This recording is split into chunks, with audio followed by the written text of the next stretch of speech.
This is the back of my 2016 Audi A3 sedan that I bought new at the end of 2015 when I was still working. Probably not the best car to go into retirement with when you consider what service on one of these costs, but it's been a good car. Hasn't cost me a lot of money, and we're well into 80,000 miles now. But things are happening, including the right reversing light, backup light going out a couple of weeks ago.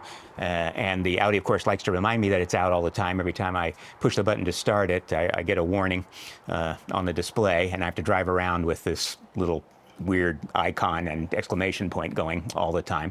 So I wanted to fix it. I've already changed the bulb. Bulb came out looking fine, tested fine. New bulb went in, still doesn't work. So there's a broken wire or a wiring, or there's no power, or there's a fault somewhere. I suspect a broken wire because I already paid the shop about $700, so I don't know, 4 years ago, when the rear trunk lid wouldn't open, and they got in and soldered a bunch of wires. And I shouldn't have paid the money to do that, because I certainly have the skills and equipment, but I just didn't want to deal with it at the time. So this time I thought I will chase down this wiring problem myself. So I'll pop the lamp holder down. You can take a look at it, and then we'll beep around and see what we can figure out. If you pay $35 to Audi, you can rent the actual schematics for the wiring diagram for the car for a day.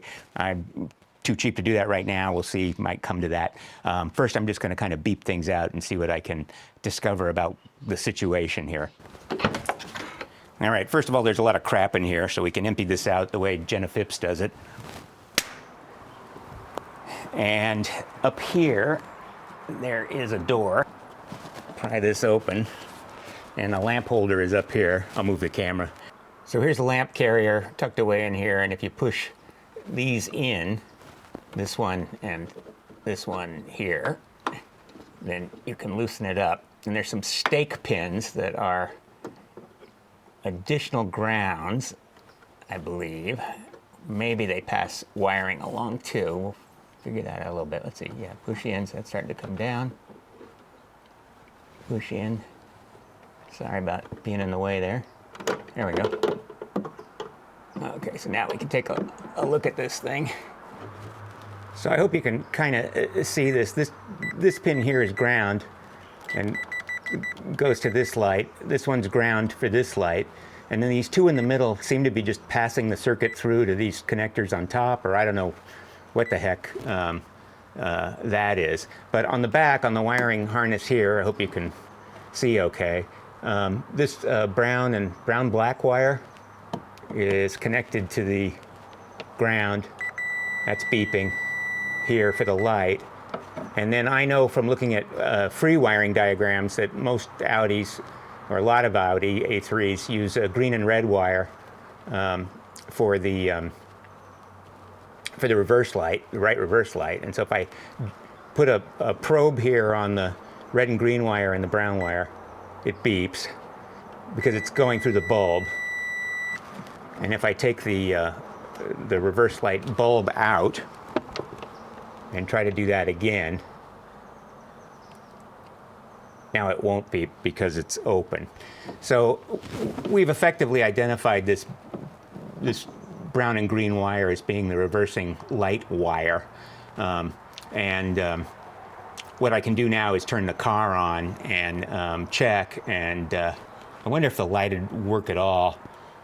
I could put a probe into this socket and put it back into position. That might be a good thing, but we need to find out. There's a controller somewhere where this green and red wire should be going. And you might think it would come down this post and go right into this compartment, which is so easy to get to. See if I can open it though. It's hard to lock it. There we go. But no, what's in here is a space, I assume, for like a subwoofer if you buy the expensive stereo, which I didn't, an amplifier, bass amplifier. And then this may be the rear camera control, I'm not sure. I've only done a cursory amount of research online. So, and none of these wires are red and green coming down here.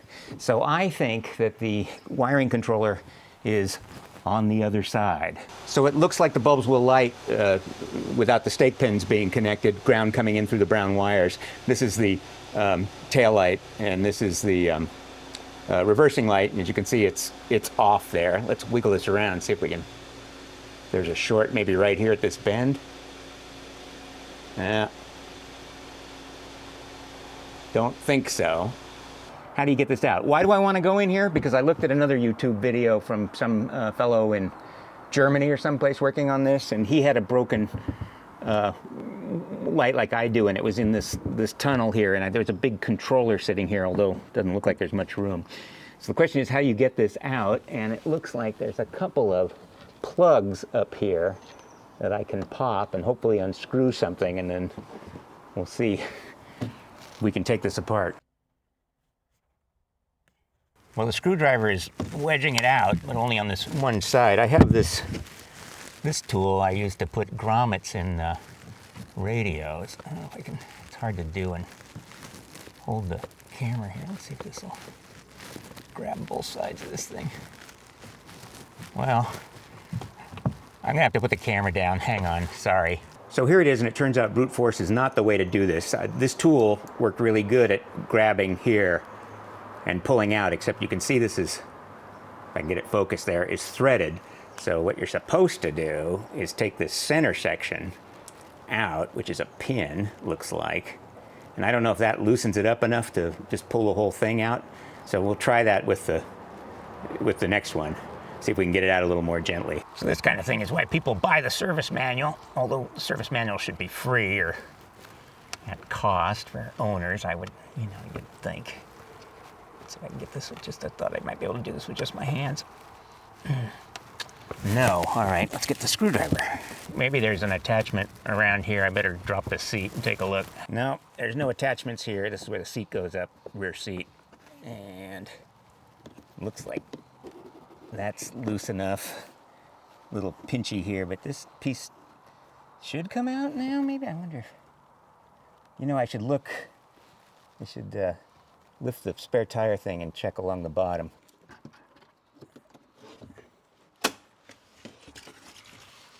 No, nothing along here either. There's this little plug. Let's see if we can get that out of there. What's in there? Looks like a lot of nothing. A wire. Ooh, interesting. All right, well, let's see if we can get this section. I'm going to be in the way, I'm afraid, as I do this.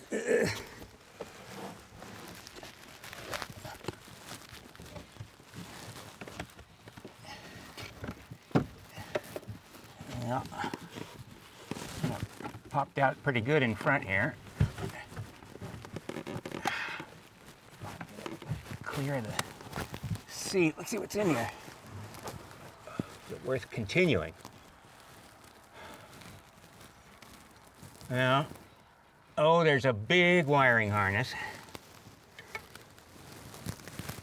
No big controller, though.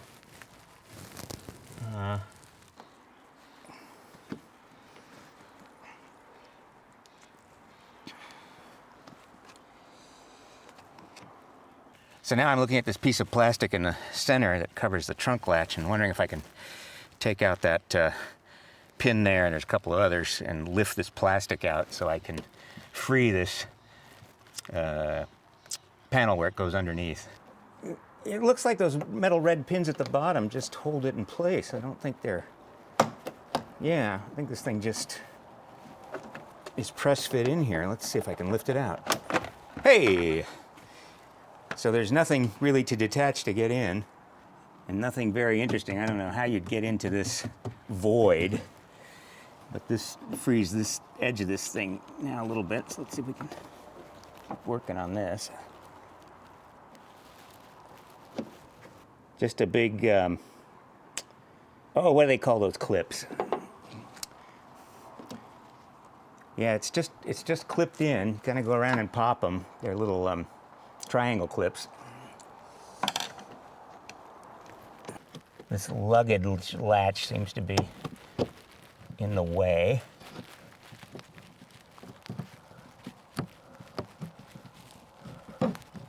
There's a tie down here for luggage, and it's got a plastic. So I opened up this luggage tie down. You just pry that open, and I'm afraid I have to unscrew that, which goes into the frame. And it's a weird, it's not a hex nut, it's some kind of oddball Audi splined nonsense. I'll play with a hex wrench. I'm losing my light now, so we may have to postpone any more explorations till tomorrow. Yeah, one of my hex wrenches is too big and the other's too little, and it's not sure to grab anyway. So I got to research what this is and whether I have to take it off. And I guess I should figure out where the controller actually is so I can verify that it's actually putting out 12 volts in the first place. I just wanted to get in here because I know that people have had problems here, and I thought my problem would be like their problem, but maybe it's not. Anyway, so we're done until tomorrow. And it's tomorrow, and it turns out this is not some weird spline thing. It's a Torex. It's a T40 Torex. I just didn't recognize it because it's so big. I never see them this big. Anyway, we'll just ratchet this thing out here.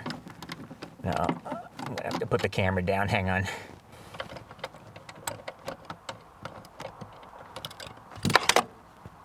Okay.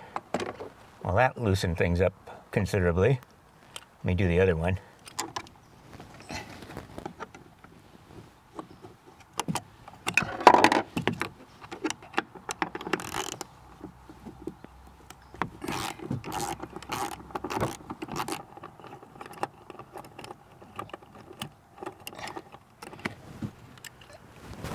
Okay, let's see if this comes out any easier now.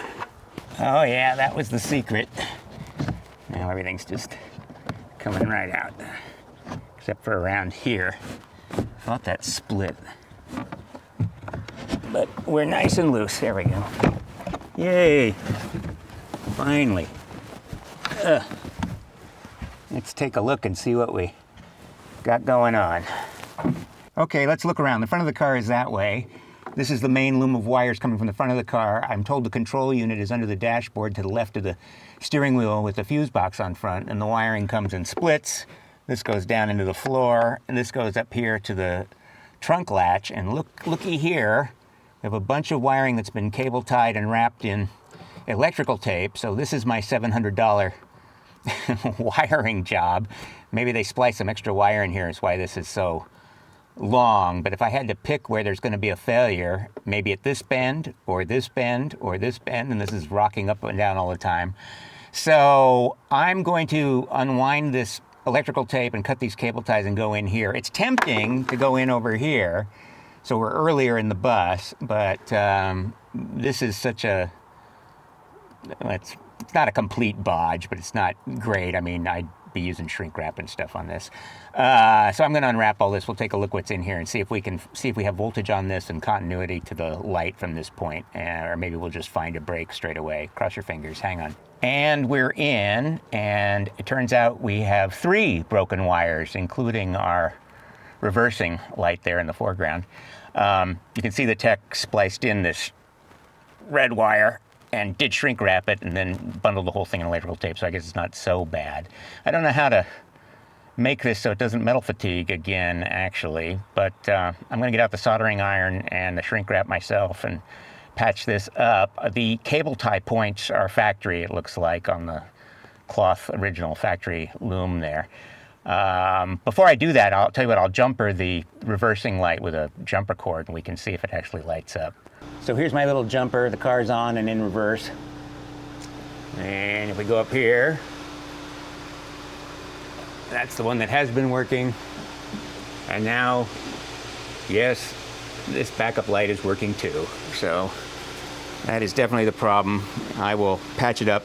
Not much of a good general purpose video for you people, I'm afraid. I was hoping to find something generic that'd be useful, but at least you got to find out how to take the trunk apart and where the wiring is. So that might be of general interest.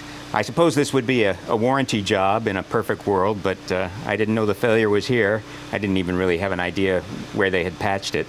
So let me get the soldering iron and stuff out and we'll fix it up. So just goofing around here while I have it all running, I think maybe the other 2 wires, or one of the other 2 wires, are the license plate lights, because they're not coming on at all. Turn signals are working, backup lights are working. So maybe this was the problem. You think that would just be 1 wire for both of those, but maybe they're on separate lines, I don't know. Or maybe there's a 3rd thing that's out, I don't know. Anyway, let me patch it up. Just for the record, here's our exciting soldering setup.